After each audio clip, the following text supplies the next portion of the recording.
सर्वश्रोतिशिरोरत्न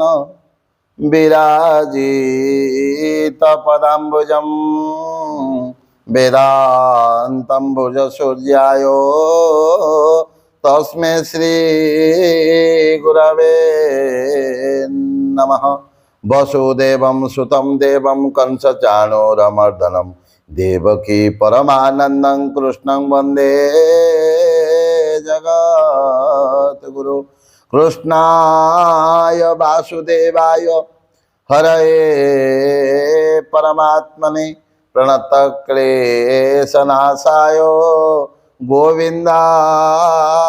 नमो नमः। परम पावन परम प्रेममय परम कारुणिक लीलामय इच्छामय कृपामय अशरण शरणदायक मुनिमन रंजन दुखी दुख भंजन अनाथर नाथ पतितर नाथ विश्वनियंता कालिया शांत कला ठाकुरंकर अभय चरणार बिंदरे सर्वप्रथमे सेवकर शतकोटि बार प्रणाम। भगवान श्रीकृष्ण परमात्मा चरणार बिंदरे सेवकर शतकोटि बार प्रणाम। प्रत्यह विजय केतन चैनल माध्यम भागवत कथा को श्रवण करुवा समस्त श्रद्धालु चरणार बिंदरे ये सेवकर शतकोटि बार प्रणाम। दर्शक बंधु पूर्व अध्याय आम आलोचना करते जेतेबेले आज उत्तरा कहते प्रभु को जनान करुँच प्रभु आपण केते केते विपत्ति पांडव मान को रक्षा करेबेले सभास्थल दुशासन द्रौपदी को वस्त्र हरण करुच्ची एवं सही सभारे बसिचंती समस्त वरिष्ठ गुरुजन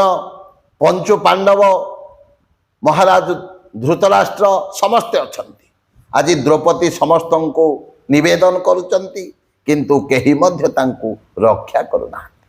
जेतेबेले कौनसी आश्रा न पाइले दुई हाथ को टेकीदेले निराश्रय मां जगदीश रक्ष जार केही नाहंती तार प्रभु अछंती। आज दुई हाथ को टेकी देइछंती द्रौपदी कहते सर्वधर्मान परित्यज्य मामेकं शरणं व्रज ओहं त्वं सर्वपापेभ्यो मोक्षयिष्यामि मा शुच। प्रभु मोर अन्य आश्रा कहीं नहीं आपण ही निराशा को रक्षा करंतु निराश्रय मां जगदीश रक्ष छाड़िली सकल आशा करिछि तुम चरणार बिंदरे भरसा। भगवान कहती मोर भक्त है स्वतंत्र मुझे परतंत्र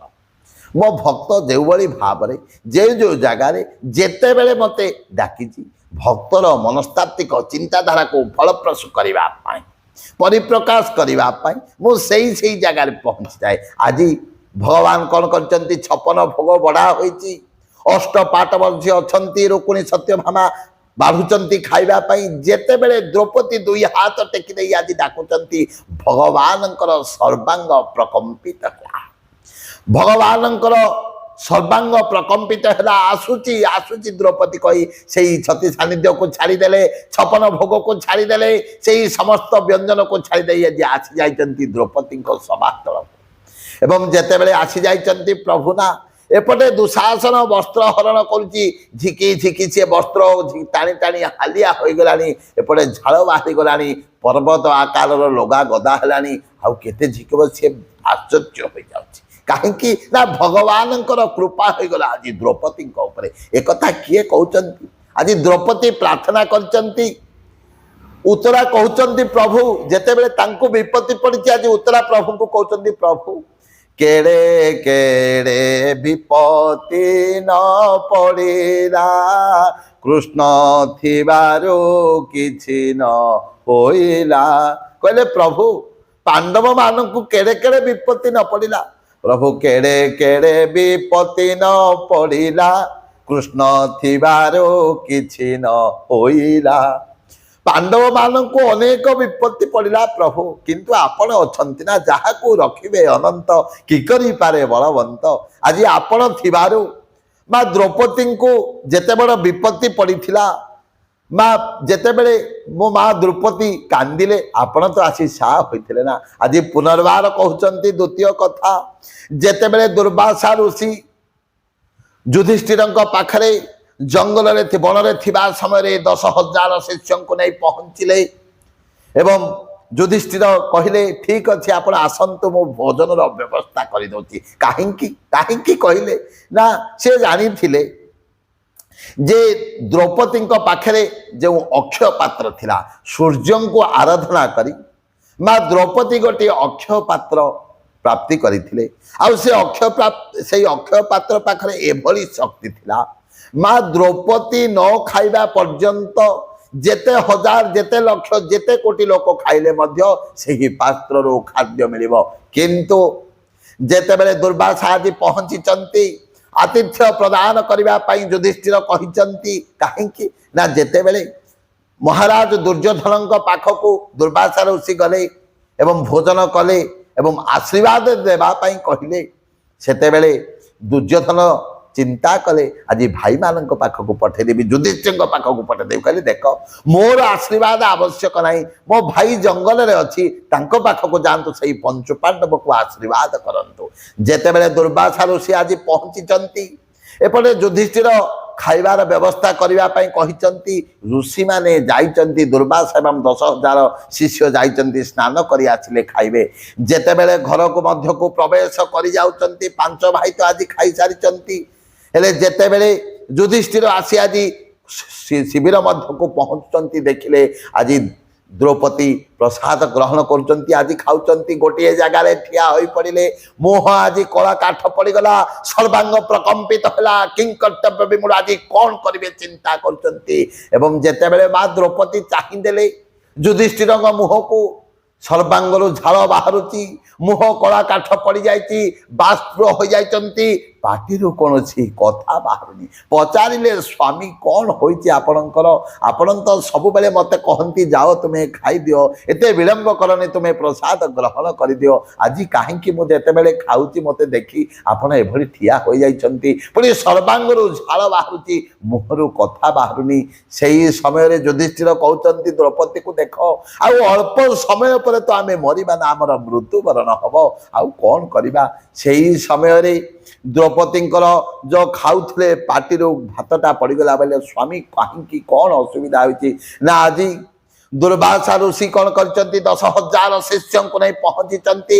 ଏବଂ ସେମାନେ ଯାଇଛନ୍ତି ସ୍ନାନ କରିବା ପାଇଁ ଆସିଲେ କ'ଣ କରିବେ ସେମାନେ ପ୍ରସାଦ ଗ୍ରହଣ କରିବେ ଆଉ ଆମେ ଯେତେବେଳେ ନ ଦେଇପାରିବା ସିଏ କ୍ରୋଧରେ ଅଭିଶାପ ଦେବେ ଆମର ନିଶ୍ଚିତ ଭାବରେ ମୃତ୍ୟୁବରଣ ହେବ। ଏହି କଥାଟି ଯେତେବେଳେ ଯୁଧିଷ୍ଠିରଙ୍କ ମୁଖରୁ ଶୁଣିଛନ୍ତି ଦ୍ରୌପଦୀ ସର୍ବାଙ୍ଗ ତାଙ୍କର ପ୍ରକମ୍ପିତ ହେଲା ଏବଂ କ'ଣ କରିବେ ନେତ୍ରରୁ ଅଶ୍ରୁଧାରା ପ୍ଲାବିତ ହୋଇଗଲା ଏବଂ ପ୍ରଭୁଙ୍କୁ ସ୍ମରଣ କରୁଛନ୍ତି ପ୍ରଭୁ ଦୀନବନ୍ଧୁ ପଣ ଆଜି ସରିଲା ପ୍ରଭୁ ଦୀନବନ୍ଧୁ ପଣ ଆଜି ସରିଲା ତୋ ସଙ୍ଗେ ବନ୍ଧୁ ବାନ୍ଧି মরিলি কান্দি কান্দি তো সঙ্গে বন্ধু বান্ধি মরিলি কান্দি কান্দি দিন বন্ধু পণ আজি সরিলা মরিলি কান্দি কান্দি দিন বন্ধু পণ আজি সরিলা কইলে হে শ্রীকৃষ্ণ পরমাত্মা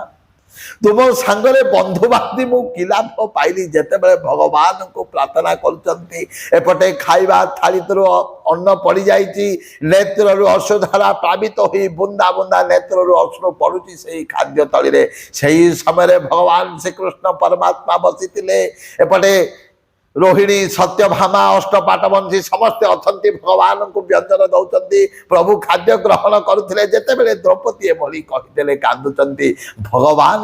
सर्वांग प्रकंपित हैला कहले द्रौपदी आसुची आसुची तुमे व्यस्त हो नाही एवं সেই ଛତି ସାନ୍ନିଧ୍ୟ ଯୋଗକୁ ଛାଡ଼ି ଦେଇଛନ୍ତି ସମସ୍ତ ଖାଦ୍ୟ ପଦାର୍ଥକୁ ତୁଚ୍ଛ କରିଦେଇ ଆଜି ପ୍ରଭୁ ଆସି ପହଞ୍ଚି ଯାଇଛନ୍ତି ଦ୍ରୌପଦୀଙ୍କ ଦ୍ୱାରରେ ଡାକୁଛନ୍ତି ଦ୍ରୌପଦୀ ଦ୍ରୌପଦୀ କୋଉଠି ଅଛ କଣ ଅଛି ଆଣ ମତେ ଜୋରସେ ଭୋକ ଲାଗିଲାଣି ମୁଁ ଖାଇବି ଏବଂ ଡାକି ଡାକି ଯେତେବେଳେ ଗଲେ ଦେଖିଲେ ଦ୍ରୌପଦୀ ବସିଛନ୍ତି ନେତ୍ରରୁ ତାଙ୍କର ଅଶ୍ରୁଧାରା ପ୍ଲାବିତ ହୋଇଯାଉଛି ଏବଂ ଖାଦ୍ୟ ଥାଳିରେ ପଡୁଛି ସେଇ ଲୁହ ଧାରା ଏବଂ ଭଗବାନ ଶ୍ରୀକୃଷ୍ଣ ଦେଖିଲେ ଖାଦ୍ୟ ଥାଳିରେ ଯେଉଁ କିଛି ଶାଗ କେତେଟା ଲାଗିଥିଲା ସେଥିରୁ କଣ କଲେ ଗୋଟିଏ ଦିଟା ଶାଗକୁ ଖାଇଦେଇ କହୁଛନ୍ତି ଦ୍ରୌପଦୀ କି ସ୍ୱାଦିଷ୍ଟ ଖାଦ୍ୟ ଆଜି ରାନ୍ଧିଛ ଏଭଳି କେବେ ମୁଁ ଖାଦ୍ୟ ଖାଇ ନଥିଲି ଆଉ ଆଗକୁ ମିଳିବ ନା ନାହିଁ ମୁଁ ଜାଣିନି କି ସ୍ୱାଦିଷ୍ଟ ଖାଦ୍ୟ ସେହି ସମୟରେ ଯୁଧିଷ୍ଠିର ମହାରାଜ ଆସି ଧରି ଦେଇଛନ୍ତି ହାତକୁ କହିଲେ ପ୍ରଭୁ ଏ କଣ କରୁଛନ୍ତି ହେ ଶ୍ରୀକୃଷ୍ଣ ପରମାତ୍ମା ଆପଣ କଣ ଏ କରୁଛନ୍ତି ରହିଯାଆନ୍ତୁ କହିବା ସମୟରେ ଭଗବାନ କହୁଛନ୍ତି କି ସ୍ୱାଦିଷ୍ଟ ଖାଦ୍ୟ କଣ ଅଇଁଠା ଆପଣ ପ୍ରଭୁ ଗ୍ରହଣ କରୁଛନ୍ତି ଏବଂ ଯେତେବେଳେ ଭଗବାନ 2-3ଟା ଶାଗ ଖାଇ ଦେଇଛନ୍ତି ନା ସେହି ସମୟରେ ଦୁର୍ବାସା ଋଷି ଏବଂ 10,000 ଶିଷ୍ୟମାନଙ୍କର ଅବସ୍ଥା ଖରାପ ହେବାକୁ ଯାଇଛି ଯାହା ଖାଇ ଆସିଥିଲେ ଦୁର୍ଯ୍ୟୋଧନଙ୍କ ଘରେ ସେଠିରୁ ଅଜୀର୍ଣ୍ଣ ହେଲା ହାକୁଟି ଆସିଲା ସେମାନେ ଚିନ୍ତା କଲେ ଆଜି ଆମେ ଆଉ ଯିବାନି ଯୁଧିଷ୍ଠିର ଘରକୁ ଖାଇବା ପାଇଁ ଏଠି ରହି ଆମେ କଣ କରିବା ଯୁଧିଷ୍ଠିରଙ୍କୁ ଆଶୀର୍ବାଦ କରିଦେବା ଆମେ ତ ଆସିଥିଲେ ଆଶୀର୍ବାଦ କରିବା ପାଇଁ ଆମେ ଆଶୀର୍ବାଦ କରି ଚାଲିଯିବା କାହିଁକି ନା ମଣିଷ ଯେତେବେଳେ ଖାଦ୍ୟ ଖାଏ କାହାକୁ ଅର୍ପଣ କରେ ଭଗବାନଙ୍କୁ ଅର୍ପଣ କରେ ଆଉ ଯେଉଁ ଖାଦ୍ୟ ଭଗବାନଙ୍କୁ ଅର୍ପଣ ନ ହୋଇ ଆମେ ଖାଇଦେବା ନା ତାହା ବିଷତୁଲ୍ୟ ସମାନ ହୋଇଥାଏ ଆଉ ଯେଉଁ ଖାଦ୍ୟ ଆମେ ଭଗବାନଙ୍କୁ ଗ୍ରହଣ କରି ଖାଇଦେବା ନା ତାହା ପ୍ରସାଦ ସହିତ ସମାନ ହୋଇଯାଇଥାଏ ଯଦି ଅର୍ପଣ ନ କରି ଖାଇବା ତାହା କେବେ ମଧ୍ୟ ପ୍ରସାଦ ହେବ ନାହିଁ ବିଷ ସହିତ ସମାନ କିନ୍ତୁ ଯଦି ଅର୍ପଣ କରିଦେଲେ ତାହା ମହାପ୍ରସାଦ ହୋଇଯାଉଛି ଆଜି କଣ ହୋଇଛି ଭଗବାନ ଯେହେତୁ ଶାଗ ଟିକେ ଖାଇ ଦେଇଛନ୍ତି ସେଇ ଦ୍ରୌପଦୀଙ୍କର ଶାଗ ଟିକେ ଖାଇବା ଫଳରେ ଆଜି ବାବାଜୀ ମାନଙ୍କର ଅବସ୍ଥା ଏଭଳି ହୋଇଛି ତାପରେ ସେଇଭଳି ଭାବରେ ଋଷିମାନେ ଫେରି ଯାଇଛନ୍ତି ଦୁର୍ବାସା ଋଷି 10,000 ଶିଷ୍ୟଙ୍କୁ ନେଇ ଫେରି ଯାଇଛନ୍ତି ସେଇ ଜଳତଟରେ ରହି ଆଜି ଆଶୀର୍ବାଦ କରିଦେଇଛନ୍ତି ଏକଥା କିଏ କହୁଛନ୍ତି ଏହି କଥା ଉତ୍ତରା କହୁଛନ୍ତି ପ୍ରଭୁକୁ ପ୍ରଭୁ ମୋର ଜୀବନ ଗଲେ ଯାଉ ଗୋବିନ୍ଦ ଆରେ ମୋର ଜୀବନ ଗଲେ ଯାଉ ଗୋବିନ୍ଦ ଏ ଗର୍ଭ ମୋହି ତଳେ ରହୁ ଗୋବିନ୍ଦ ଗୋବିନ୍ଦ ଗୋବିନ୍ଦ ଗୋବିନ୍ଦ ଗୋବିନ୍ଦ ଯେ ଭଜେ ସେ ପାଏ ଆନନ୍ଦ ଗୋବିନ୍ଦ ଆଜି ଯେତେବେଳେ ଉତ୍ତରା ଭଗବାନଙ୍କୁ ପ୍ରାର୍ଥନା କରିଛନ୍ତି ଏବଂ ଭଗବାନ ଆସି ପହଞ୍ଚି ଯାଇଛନ୍ତି କେମିତି ନା ଆଙ୍ଗୁଠି ଆକାର ଧାରଣ କରି ଗର୍ଭ ମଧ୍ୟରେ ପ୍ରବେଶ କରିଛନ୍ତି ଏବଂ ଶଙ୍ଖ ଚକ୍ର ଗଦା ପଦ୍ମ ଆଡ଼ୁଆଳରେ ଆଜି ରକ୍ଷା କରିଛନ୍ତି ଗର୍ଭକୁ ଆଜି ଗର୍ଭକୁ ଭଗବାନ ରକ୍ଷା କରିଛନ୍ତି ସେ ତ ଅନ୍ତର୍ଯାମୀ ନା ସେ ତ ଅନାଥର ନାଥ ସେ ତ ପତିତର ନାଥ ସେ ତ ଦୀନବନ୍ଧୁ ନା ଆଜି ଭଗବାନ କ'ଣ କରିଛନ୍ତି ଉତ୍ତରାଙ୍କ ଗର୍ଭକୁ ରକ୍ଷା କରିଛନ୍ତି ଆଜି ତ ସମୟ ହୋଇଯାଇଛି ବାଣୀକୁ ଏଇଠାରେ ବିରାମ ଦେବା ଜୟ ଜୟ ଜଗନ୍ନାଥ ଜୟ ଜୟ ଜଗନ୍ନାଥ ଜୟ ଜୟ ଜଗନ୍ନାଥ।